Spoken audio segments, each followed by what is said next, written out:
Ji, Bismillah Rahman Rahim. Let's start today's lecture. And today's lecture is about primary and secondary metabolism in microorganisms. So first of all, we have to know what is a metabolism. Metabolism is actually all chemical reactions that occur in living cells and that are responsible for the maintenance and integrity of the living cells. So this metabolism is further divided into the two types. Number one, catabolism, and number two, anabolism. So catabolism is comprised of all the chemical reactions that are responsible for the breakdown of larger molecules into the simpler ones in order to obtain energy. So this means whenever cells need energy, it breaks down the larger molecules into the simpler molecules, and the cells obtain energy from these catabolic reactions. While anabolism is comprised of all those chemical reactions that are responsible for the synthesis of compounds needed by the living cells. So this means whenever the cells need to synthesize new compounds for their growth, they synthesize these compounds by the anabolic reactions. So this is these all of these catabolic and anabolic reactions could be called as the metabolism of the living cells. Then, before understanding the primary and secondary metabolism, we have to understand the growth curve of bacteria.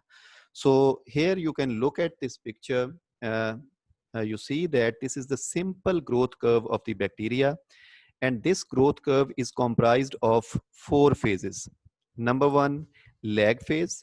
Number two, log phase. Number three, stationary phase. And number four, death phase. So here you see on the horizontal axis that whenever we grow any bacteria in a batch culture, or in simple terms, you can understand that whenever we grow a bacteria in a flask in batch culture, so we give a particular incubation time to the bacteria. So on horizontal axis, you see there is a time, and on vertical axis, there is the number of cells of the bacteria in a logarithmic phase. So here the number of cells of the bacteria are growing, and here the time is proceeding. So whenever we grow a bacteria in a batch culture, there are four characteristic phases of the bacteria: lag phase, log phase, stationary phase, and death phase. Now I one by one explain what are these four phases. So if you can look at here, there is a lag phase. So this is a simple phase or a shorter period of time where any bacterial cell in a batch culture tries to adjust itself in a new environment. So it means whenever we take a bacteria, or whenever we isolate a bacteria from its natural environment, and we take bacteria to the artificial environment of a flask or a growth medium, so what happens that it tries to adjust itself for few hours or for few minutes in a new environment, and that adjustment time in the new environment of the bacteria is called as lag phase, right? And then there is a long phase here from that starts from this point, and it is extended to this point, and you see this long phase is called as the log phase of the bacteria. And this log phase is that phase where bacteria has all the nutrients in order to grow, and it grow in the batch culture maximally. So it means it divides, it flourish in the media, and it continues to multiply from in a logarithmic phase, in an exponential phase, from 2 to 4 to 8 to 16 to 128 and so on. This is called as exponential growth of any bacteria. So this means that whenever bacteria grows exponentially, that kind of a phase is called as the log phase of a bacteria. And this phase is also called as exponential phase due to the exponential growth of the bacteria. Then the third phase is called as the stationary phase of the bacteria. So stationary phase is that phase where bacteria do not have enough nutrients, and the cells also starts to die. So if you come back to the log phase, one characteristic of a log phase is that the number of newly synthesizing cells in the log phase would be much more greater than the number of the dying cells, right? So this is why this graph grows up. So here in the stationary phase, what happens that the number of newly synthesizing cells equalize the number of newly synthesized cells would be exactly equal to the number of the dying cells. This why the curve straightens, right? So this is a straight curve here. This is called stationary phase. As many number of the new cells are produced, exactly that number of cells would die. So this means that number of newly synthesizing cells would be exactly equal to the number of the dying cells. So this is a stationary phase. Then there is the fourth phase of the bacterial a characteristic bacterial growth curve, that is called as death phase. So death phase is that type of a phase in which the number of the dying cells of the bacteria would be much more greater than the number of newly synthesizing cells, right? So it means here in the stationary phase, nutrients starts to be limited. And here at the death phase, what happens that there are no ample amount of nutrients is available, and the bacterial cells, they start to compete with each other in order to get the nutrition. So what happens that only those cells would multiply who are able to get the nutrients from this environment. And because the nutrition is limited, so a lot of number of cells of the bacteria would not be able to get the nutrition in this phase, and they would ultimately die.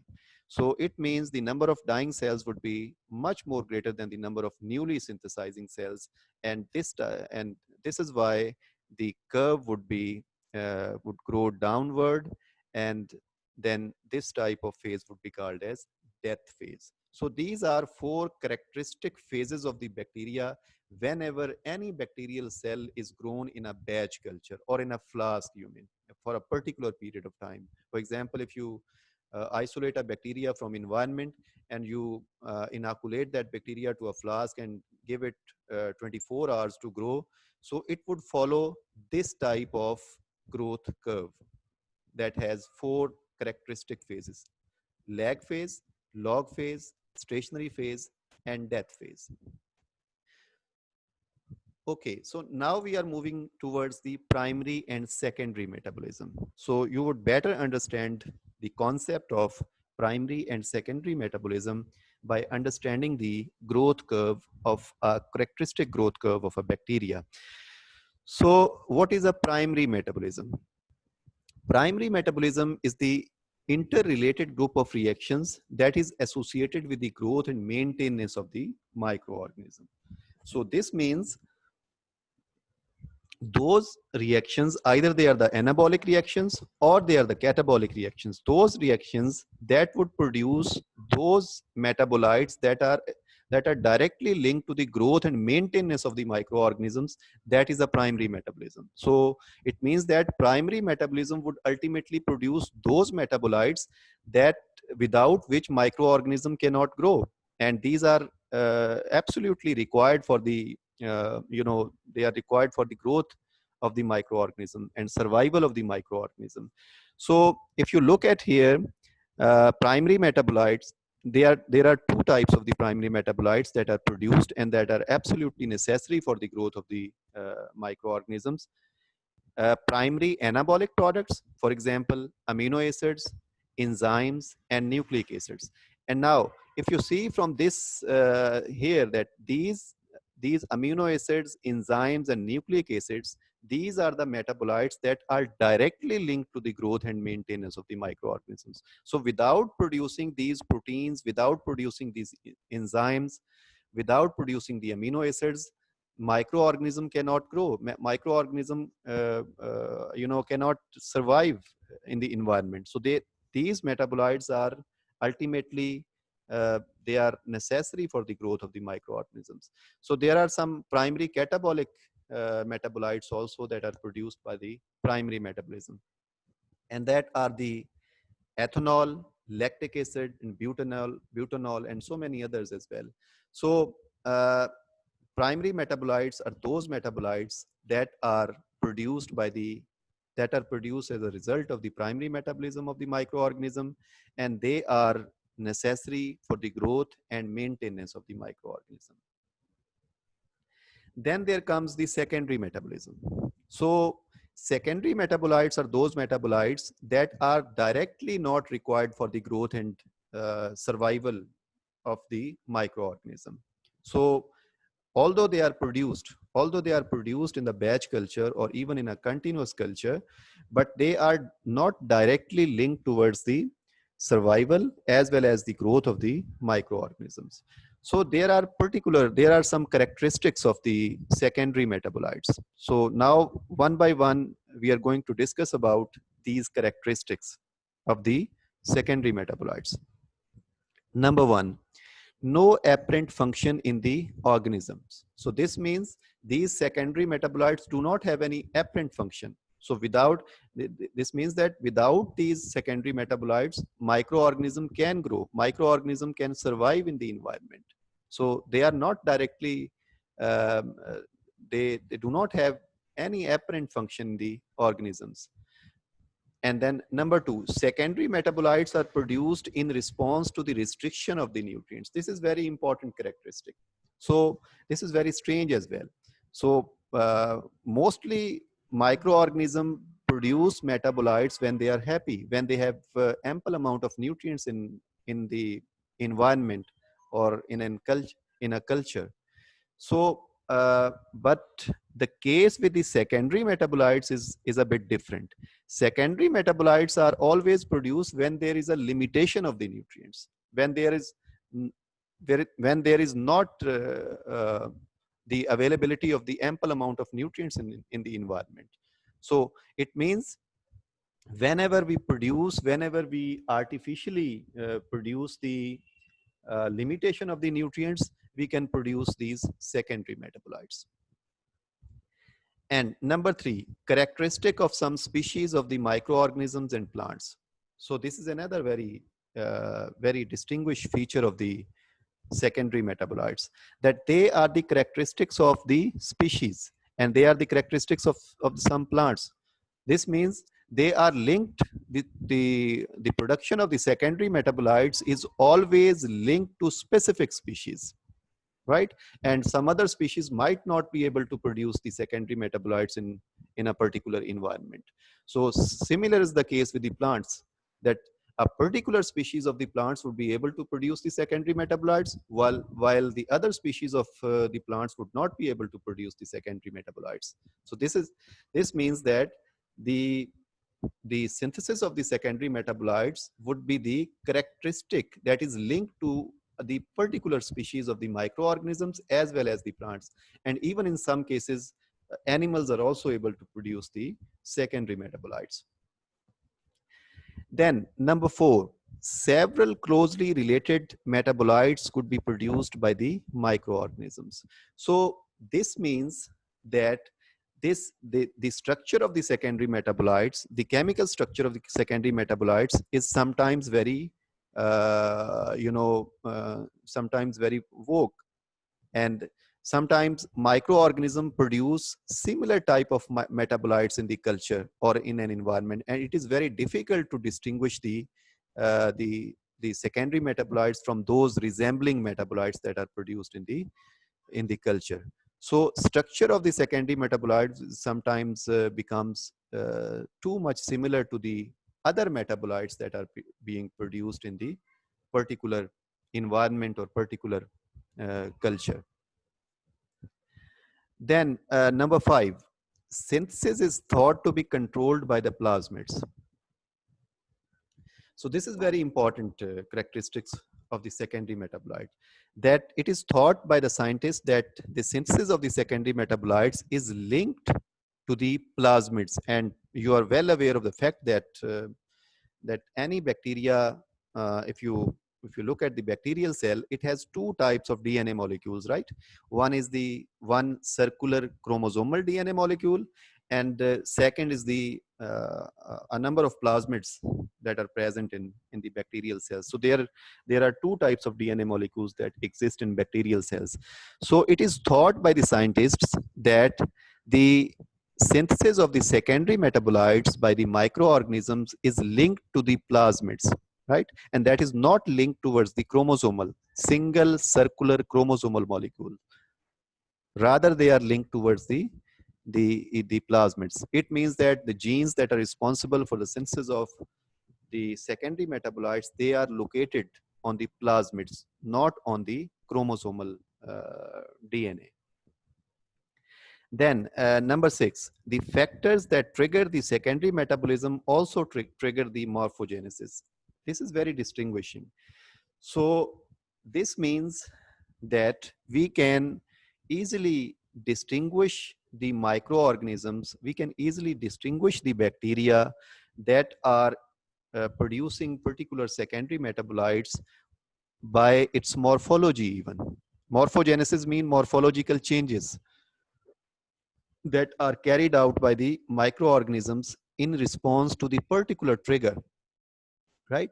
So whenever the microorganism is in a secondary metabolism, it is also thought that this microorganism has particular morphogenesis, particular morphological changes occur in the cells of the microorganisms whenever it starts producing the secondary metabolites. So we can distinguish the production of the secondary metabolites in particular microorganism by the morphological changes that are being happening in the cells of the microorganisms at that particular time.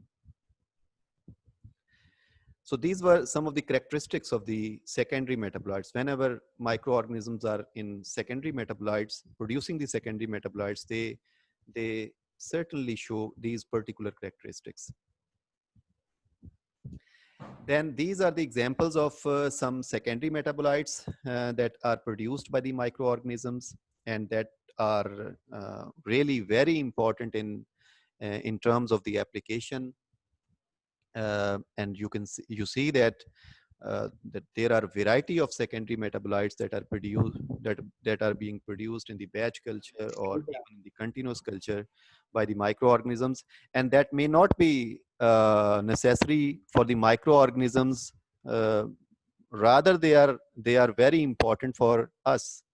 They are very important for the human beings because they we we use these secondary metabolites in variety of applications in the clinical uses, and then in the food industry, in pharmaceutical industries, and so many other industries we use these secondary metabolites. So as an example, you see that variety of antibiotics are being produced by the as secondary metabolites by the microorganisms. For example, penicillin, for example, streptomycin, and these are being produced by the microorganisms like Penicillium chrysogenum and Streptomyces crasis. And they are, you are well aware of the fact that these antibiotics has a huge application for the clinical purposes. Then many anti-tumor agents are being produced as secondary metabolites by the microorganisms. For example, actinomycins and actinomycin and bleomycin. These are the anti-tumor agents, and they are being produced by the Streptomyces antibioticus bacterial strain, and then Streptomyces verticulus strain, and they are also being applied in clinical uses. Then a number of toxins, for example, aflatoxin is very important, and this has a very wide application in the food industry, and that is being produced by the Aspergillus flavus strain, and amanitin by the Amanita species. And similarly, many alkaloids are being produced, and miscellaneous compounds. So collectively, we can say that there are variety of secondary metabolites which are being produced by the use of these microorganisms.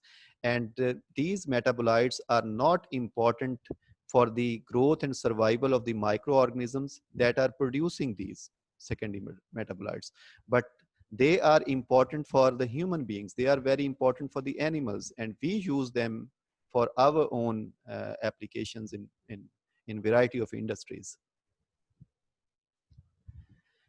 Then the last slide in the secondary metabolism is this growth. If you look at this picture, the growth curve of the microorganism is being shown again. So the purpose to show this growth curve once again in this lecture is to relate the synthesis of the secondary metabolites towards the trophophase and idiophase.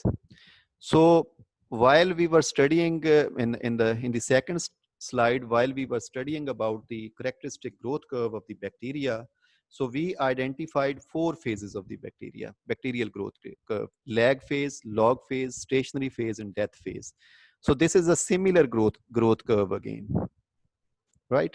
So whenever we divide a particular growth curve into the 4 phases, lag, log, stationary, and death, we can distinguish these 4 phases into the two characteristic phases.